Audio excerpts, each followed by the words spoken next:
Gott kvöld og velkomin í Kastljós. Í þætti kvöldsins fjöllum við þá sölumennsku sem beint að veiku og jafnvel dauðvona fólki. Við sýnum ykkur hvernig sölumaður reynir að selja dauðvona MND sjúklingi tæki sem sagt að hafi læknað sjúkdóma á borði krabbamein, HVF, lifrarbólgu, lekanda, kverkaskít og kviðslit. Annar sölumaður reynir að selja dauðvona manni jónað vatn sem samkvæmt rannsókn venjulegt kranavatn og svokallaða jarðtengingaról. Hann notaði einnig pendúl til að stilla orkuflæðið í líkama sjúklingsins. Sölumaðurinn fullyrti jafnframt við sjúklinginn sem bundinn hjólastól að hann yrði farinn að hlaupa áður en hann vissi af. Sölumennirnir tveir, Júlíus Júlíusson og Ólafur Einarsson, segjast báðir gera þetta í góðri trú. Þeim gangi gott eitt til og að þeir telja að þessi tæki og efnin geti gert gagn. Læknar og fleiri sérfræðingar sem Kastljós hefur rætt við telja tækin og meðferðina gagnslausa. Júlíus og Ólafur reyndu í dag að fá sett lögbann og umfjöllun okkar þetta mál, en sýslumaður hafnaði því nú á 7. tímanum. Jóhannes K. Kristjánsson, Ingi Ragnar Ingason og Benedikt Ketilsson tóku þessa fréttaskýringu saman. Fyrst þegar maður greindur að þá þetta dauðadómur og þú reiknar bara með örstuttum tíma. Þá hefst þessi leit að lækningu eða maður grípur í allt sem hægt . Þessa von dauðvona sjúklinga fjallar Kastljós í kvöld. Von sem byggir á lífsviljanum, einu sterkasta afli mannskepnunar. Guðjón greindist með ólæknandi sjúkdóm, MND, fyrir tæpum 11 árum. Frá greiningu hefur hann, með vonina og lífsviljan að vopni, leitað að lækningu, bæði í vísindasamfélaginu en einnig eftir óhefðbundnum leiðum. Og það einmitt óhefðbundnu leiðirnar sem sölumenn nýta sér og reyna að selja fársjúku og jafnvel dauðvona fólki gagnslausan tækjabúnað og efni með loforði lækningu. Þessi iðnaður sem oft kenndur við snákaolíu veltir $milljörðum á ári allan heim. Fyrir nokkrum árum var Guðjóni bent á kínverska sölusíðu á netinu sem seldi duft sem átti að lækna MND og fleiri ólæknandi sjúkdóma. Hann var að því kominn að panta duftið þegar hann ákvað að biðja íslenska sendiráði í Peking að kanna fyrirtækið. Þar var stúlka sem skoðaði málið og adressan sem þessir gaurar gáfu upp var ekki til. Engin bygging eða neitt. Hún kannaði þetta og komst að því að þetta var Kanada-mafía að svíkja út fé í gegnum Kína. Guðjón hefur árabil verið talsmaður MND veikra, bæði á Íslandi og allan heim. Hann á varðbergi gagnvart snákaolíusölumönnum og í desember hafði hann samband við Kastljós vegna manns sem vildi kynna fyrir honum sannkallaða töframeðferð. Ég var fyrst og fremst að þessu ekki til að verja mig, heldur þá félaga mína sem að lenda í því ástandi sem ég þekki svo vel, að vera hreinlega að deyja og grípa hvert hálmstrá sama hvaða lygari kemur að og réttir það. Það nýjasta sem ég prófaði í þessum bransa var að eftir símtal frá Heimi Karls útvarpsmanni að þá sem að sagðist vera með mann sem að hann hefði prófað að fara í meðferð hjá og það hefði gert honum gott, en viðkomandi vildi endilega fá MND veikan sjúkling til að prófa sitt system á. Í framhaldinu hefur hann samband, þessi Júlí, og mætir hér í ásamt eiginkonu í 7 daga yfir jól, hvað á annað, til að lækna mig af MND og öllum þeim fylgikvillum sem því fylgja. Og það nú eiginlega toppurinn á vitleysunni sem ég hef prófað. Fyrstu heimsóknina fékk Guðjón 20. desember. Hér heyrum við söluræðu og gleymum því ekki að Guðjón með ólæknandi sjúkdóm. Hafa þeir prófað þetta á MND? Á síðasta símafundi þá lagði ég fyrirspurn fyrir MND. Já. Og þá gaf mér upp það, hvaða samsetningu henta best. Og ég þarf að koma 7 daga í röð, Það sem ég ætla hérna að tjekka á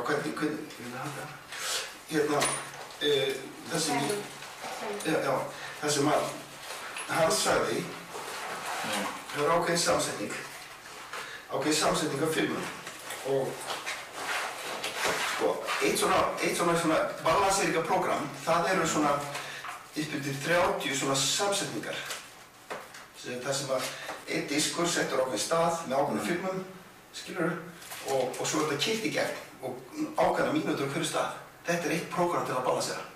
Og fólk með alls konar ástand þegar fengir ótrúlega bata. Og nú þegar ég spyrja pendulinn, ég reikna alveg með því hvort þú þurfir alla prótókólin. Já. Og þá kemur alveg svakalegt já, Guðjóni heitt í hamsi þegar hann lýsir aðferðum snákaolíusölumanna. Þessar örvinglan sem sækir á þig þegar þú greinist með ólæknandi sjúkdóm, að þá birtist svona fólk og vekur með þér falsvonir. Það býður þér einhverja meðferð, einhver efni, einhver tæki sem á ekki að lækna þig eða þeir lofa einhver lækningu, en áður en þeir segja það, að þá eru þessir skarfar búnir að segja dæmi 100 aðra sem læknuðust af hinu og þessu. En svo kemur í svona smáa letrun, við lofum engri lækningu, sem náttúrulega bara til að fría sig málssókn út af svindli og svínaríi. Það ágætt að hafa þessi orð Guðjóns í huga þegar hann spyr hvort tekist hafið að lækna manneskju með MND með þessari aðferð. En eru dæmi MND veika úti sem að þú hefur eða þegar hafa lækningu? Ég nú með nú spurði ég þess að hann Daniel svo heitir, þetta eðlisfræðingur sem uppgötvaði þetta, Danielsson. Og af því ég með alla símafundi nánast, sem hafa verið síðustu 2 árin, það var alltaf sett á prent. Og þá geti ég farið í gegnum þetta hvort það hefur komið upp, af því það að koma upp alls konar. Þeir til dæmis laga blöðruhálskrísið krabbamein að þessu og einni meðferð. Einni meðferð. Á 10 árum hafa margir reynt að selja Guðjóni lækningu eða bata við MND sjúkdómnum. Það komu augnablik þegar hann sat undir söluræðu þessa manns þar sem hann þurfti að halda í sér hlátrinum. Þegar hann reif upp pendulinn og fór að sveiflunum til og frá og spurja hann hvað hentaði mér eða hentaði mér ekki, þá var náttúrulega örugt dæmi vitleysuna. Ég er svona pendul sem getur melta. Og ef ég set pendulum bara hér, Þá var hann döður. Ég set hann svo hérna. Þá byrjar hann að snúast. Og þetta nefnilega, sérðu, hvernig öflugur. Þetta alveg rosaleg orka sem kemur hérna út, sko. Svona myndi að vera bara svona eftir þessu lífsins, sko. Þetta orka sem að filma sendur út. Svo setjum við filmur með þessu og breytum tíðinni. Setjum þetta ákveðin líka, þetta er svo nálastungur á nála. Hvað kostar svona startbakið? Í þessu? Ég orðinn hress og fer að stunda þetta. Já, það líst mér vel. Sko, þetta er rosaleg þekking sem hann búinn að þróa og er búinn að gera þessi maður, hann Dan Nelson, sem kallinn uppáhaldsmaðurinn af þessu. Og þessi 3 máldiskar sem að ég nota með þessum filmum, hver diskur kostar cirka $300–350. Þannig að það eru upp til $1.000 bara diskarnir 3. Síðan eru 30 filmur og hver filmur kostar $100. Og þetta er cirka $4.000. En ef maður kaupir allan pakkan í einu þá fá maður einhvern discount sem er kannski 3 og 5 eða eitthvað svona. Ég er ekki alveg viss. Hvað kostar? Þetta? Segir fólk. Sko, það sem Ekki, sko, þú ert að gera ákveðna tilraun á mér, en það gengur ekki til eilíðar. Nei, skil, ég hef haft það þannig að ég hef verið að taka 4.000 kall á tímann í þessu. Og svona venjuleg meðferð eða bara prótókollin sjálfur, hann er 2,5 tími. Þegar eitthvað ástand sem er svolítið alvarlegt, eins og til dæmis hér, þá yfirleitt tekur hann vegna þess að þá þarf viðkomandi að fá fleiri samsetningar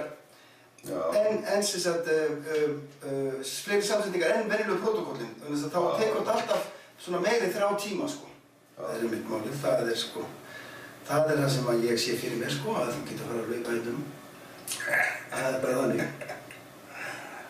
Það er ekkert öðruvísi, þú Svakalegt að fara að velja á milli lengra eða blárra hlaupa, sko.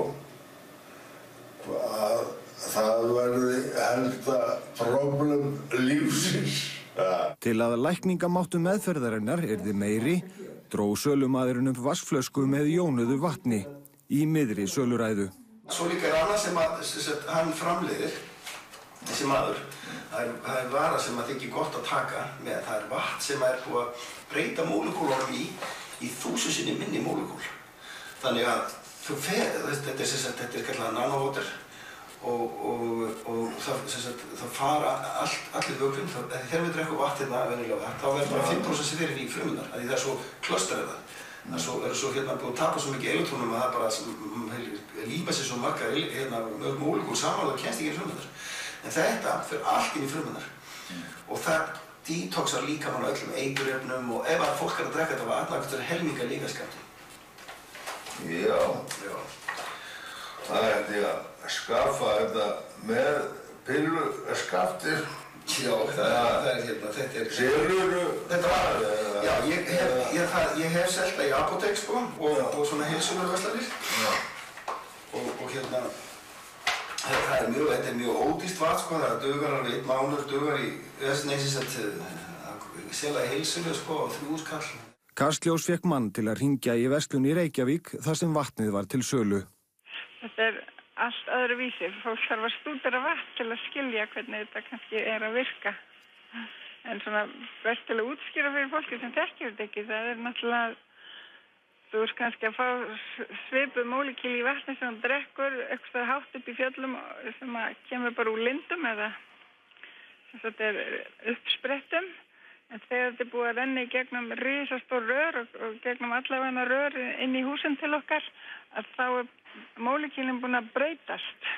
Kastljós leitaði til Matvælaeftirlits Heilbrigðiseftirlits Reykjavíkur og óskaði upplýsinga það hvort eftirlitið hafi fengið ábendingar vatnið sem Júlíu selur. Og í kjölfarið þá tekur Heilbrigðiseftirlitið ákvörðun að stöðva dreifingar á þessu vöru og innkalla hana frá neytendum. Einnig hafði heilbrigðiseftirlitið fengið þá upplýsingar hvar varan hafi farið í dreifingu á öðrum stað heldur en við fundum hana. Varan ekki framleidd við þær aðstæður sem krafist í íslensku matvælalöggjöfinni. Þannig það ekki hægt að fullyrða það að varan sé örugg til neyslu og þá eru neytendur að njóta vafans og þess vegna dreifingin stöðvuð. Kastljós fékk rannsóknastofu Matís til að gera samanburðarrannsókn á íslensku kranavatni og vatni Júlíusar. Niðurstaðan kom ekki á óvart. Bæði innihalda nánast sömu gildi. Guðjón fékk ekki bara kynningu á töfratækinu sem átt að fanga orku liðins tíma og töfra vatninu sem samkvæmt mælingu sama vatnið og við drekkum úr krananum. Júlíus kynnti ræftæknina fyrir Guðjóni. Ég með svona plasmatjúp sem ég bjó til að uppskrift frá alltaf kemur frá fyrst Royal Rife sem uppgötaði það á sínum tíma 1930. Þá læknaði hann 16 krabbameinssjúklinga af 16 mögulegum að lækna á alla. Með tækjuna sem hann bjó til. Og það voru fullt af læknum sem voru í teiminu með honum.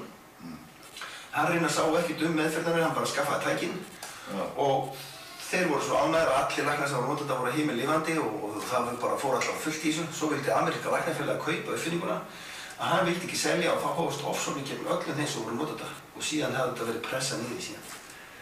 Og þetta er svona púlsgenerator sem hann sendir kassapúlsa og hann var búinn að finna á hvaða tíðni hver baktería og vírus dó. Þessi prótínhjúpurinn, hann fór í hermitíðni með prótínhjúpnum utan bakteríu eða vírusinn og eyðilaði hann og þá kom ónæmiskerfið á vandann. Guðjón hafði áður heyrt af ræftækninni. Við fáum í hendurnar bylgjutæki sem einn sjúklingur sem var í félaginu, hann sem sagt lést ekki út af tækinu en tækið hafði allavega ekki hjálpað honum. Þarna Guðjón að tala Ólaf Ben Snorrason, framkvæmdastjóra verktakafyrirtækisins ræktunarsamband Flóa og Skeiða, sem lést vegna MND-sjúkdómsins í ágúst 2012. Hvað fannst ykkur fjölskyldunum að hann væri að kaupa þetta tæki? Ég held að maður kannski ekki alveg gert sig grein fyrir því, maður svo sem kannski spáði ekki alveg í það þá, en auðvitað náttúrulega skildi maður vel, hann vildi náttúrulega gera allt til að halda í vonina með sjúkdóminn. Þetta náttúrulega skelfilegur sjúkdómur fyrir fólk og það vill náttúrulega halda í vonina að lifa lengur og vill náttúrulega geta lengt lífið. Þannig að maður svo sem skildi það vel, en ég held ég hafi ekki gert mig grein fyrir en eftir á hvernig þetta var. Ári fyrir andlátið keypti Ólafur tækið af fyrirtækinu Allt Hitt EHF, sem í eigu hjónanna Ólafs Einarssonar og Bjargar Marteinsdóttur, sem einnig reka gleraugnaveslunar Sjónarhóli í Hafnarfirði. Ólafur heitinn fékk 12% frá Allt Hitt EHF það leyti sem hann keypti tækið. Hérna kemur svarið varðandi MND. Eins og við vissum þá engar tíðinir nákvæmlega fyrir þetta vandamál, en hérna það sem hún leggur til, það Auto 512 Run, og svo að keyra önnur prógram samkvæmt þeim einkennum sem koma upp. Hér virðast seljendur tækisins ekki hafa mikla þekkingu á sjúkdómnum, því í bæklingnum sem fylgdi tækinu eru 2 tíðnir fyrir MND sjúkdóminn, undir ameríska heitinu ALS og einnig því íslenska hreyfitaugahrörnun. Í bæklingnum sem fylgdi tækinu, bæði á íslensku og ensku, eru meðferðatínir fyrir fjölmarga sjúkdóma og sýkingar og margar tegundir krabbameins. Hér eru nokkur dæmi. Krabbamein í lungum, mergfrumukrabbamein, T-frumu hvítblæði, æxli í heila, krabbamein í ristli, krabbamein í lifur, svo örfá dæmi séu nefnd. Á sömu blaðsíðu eru meðferðatínir fyrir kverkaskít og kviðsliti. Kastljós leitaði til Þórðar Helgasonar, dósents við Háskólann í Reykjavík og heilbrigðisverkfræðings við Landspítala Háskólasjúkrahús. Á 30 ára starfsævi hefur Þórður rannsakað fjölmörg tæki sambærileg þessu. Þetta tæki sem að hugsanlega í einhverjum tilfellum getur veitt bót, sérstaklega geti það til dæmis meðhandlað verki, en það veitir ekki lækningu eins og leiðarvísinn kveður á. Það taldir upp fjölmargir sjúkdómar og sýkingar, mjög alvarlegir og ólæknandi sjúkdómar. Hvað finnst þér það? Þetta tálvon, þetta sennilega sölumennska, leyfi ég mér að segja.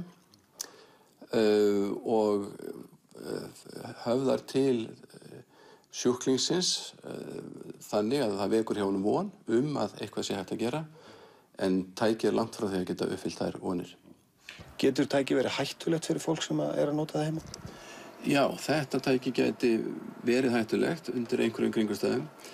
Það sérstaklega að þú myndir nota þessi handrafskaut sem að sagt að mér að taka í hvora hendina, að þá straumleiðin í gegnum brjóstkassan og yfir milli handa. Það sem yfirleitt bjargar slíku að straumleiðin verður oft í gegnum æðarnar og fer þess svona fram hjá hjartanu. En ef það ekki, sem getur verið í einhverjum tilfellum, og straumurinn fer í gegnum hjarta, þá getur þetta valdið hjartsláttartruflunum. Nú ef þú notar eitt handskaut og fótskaut og þú fær straumleiðina upp handlegginn og niður í gegnum búkinn, aftur þar nú stórar æðar að ræða sem væntanlega bjarga málunum, en ef ekki, þá hætta á straum í gegnum hjartað og aftur að hætta á hjartsláttartruflunum. Dauðvona sjúklingur hlýtur að vera auðvelt skotmark fyrir einmitt svona tækist það sem verið að tala að þetta sé mögulega lækning. Já, það sér hver sjálfan sig í því. Ef að maður illa staddur, þá prófar maður náttúrulega margt, tilbúinn til að taka á móti mörgu. Baldur Þorgilsson, rafmagnsverkfræðingur, komst að sömu niðurstöðu og Þórður. Eftir að hafa farið í gegnum gögnin sem að fylgja þessu tæki, hvað finnst þér? Já, mér finnst þetta að vera algjört bull. Það bara stutt útgáfan. Mér finnst þetta bara skelfilegt að fólk geti lært svo látt að svindla á fólki sem með ólæknandi eða dauðvona sjúkdóma. Sem náttúrulega gera allt til að reyna að lengja lífið og vill náttúrulega prófa ýmislegt. Að fólk sé að selja þeim svona sem náttúrulega bara, geti selt þeim bara hvað sem annað í staðinn og gefa þeim ranghugmyndir. Eigendur Allt Hitt EHF hafa nútímavætt ræftæknina.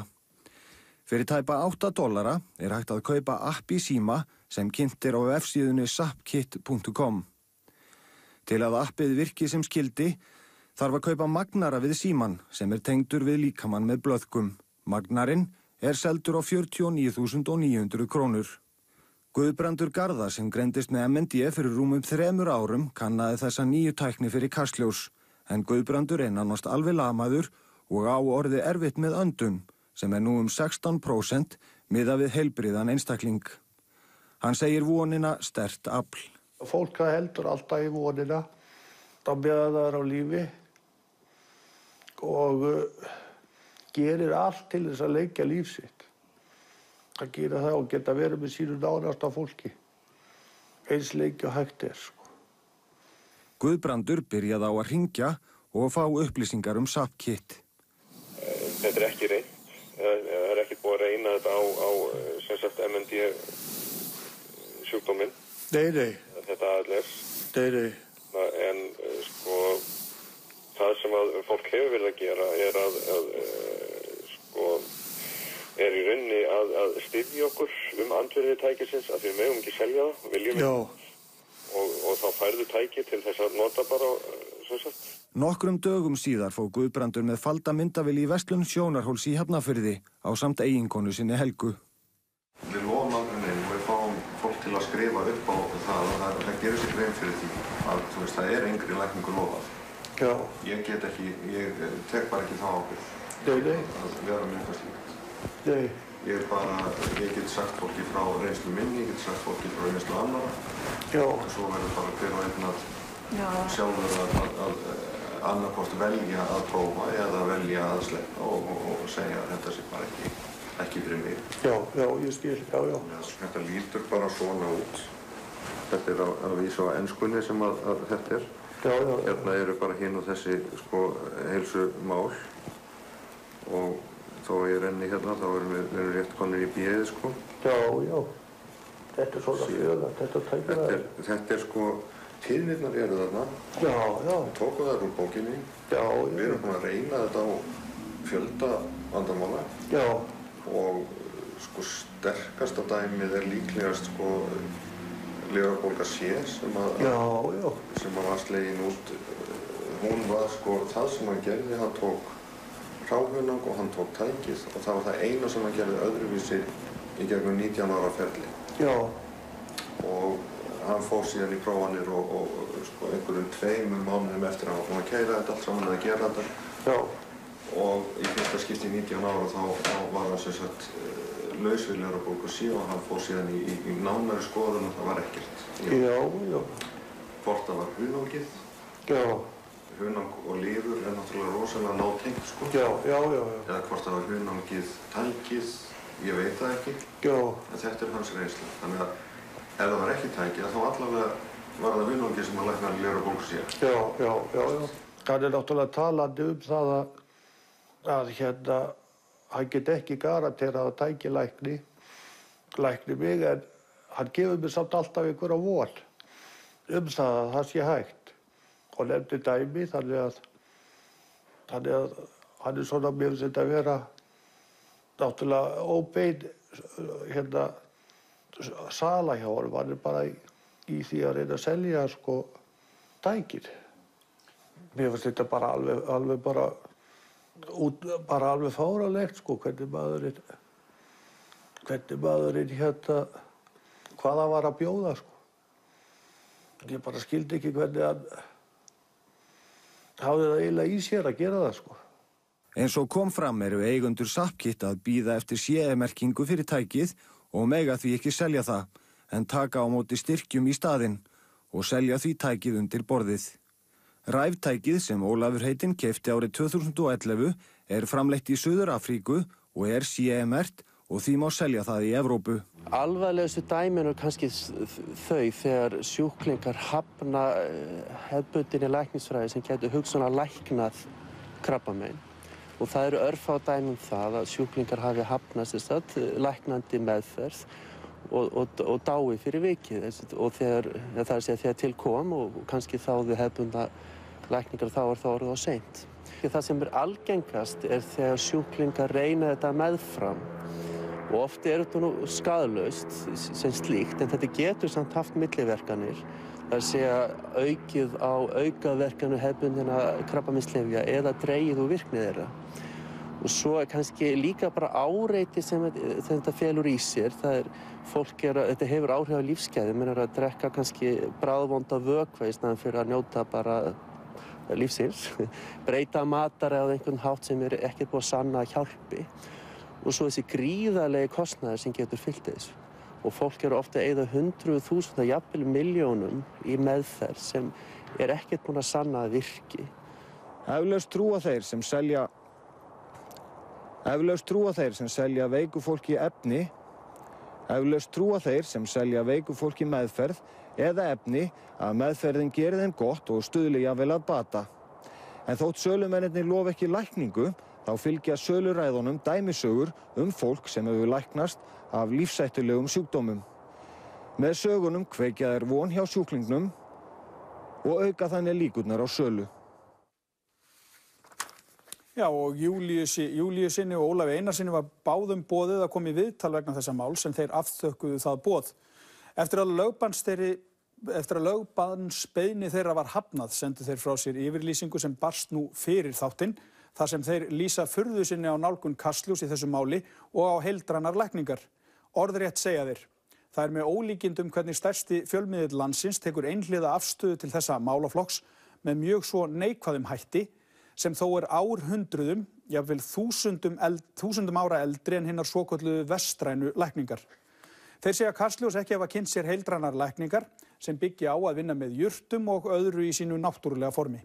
Þá gagnrýna þeir að Kastljós hafi sett sig seint í samband við þá og boðið þeim að tjá sig, en í því samhengi vill Kastljós taka fram að haft var samband við Júlíus í gær og Ólaf fyrir hádegi í dag.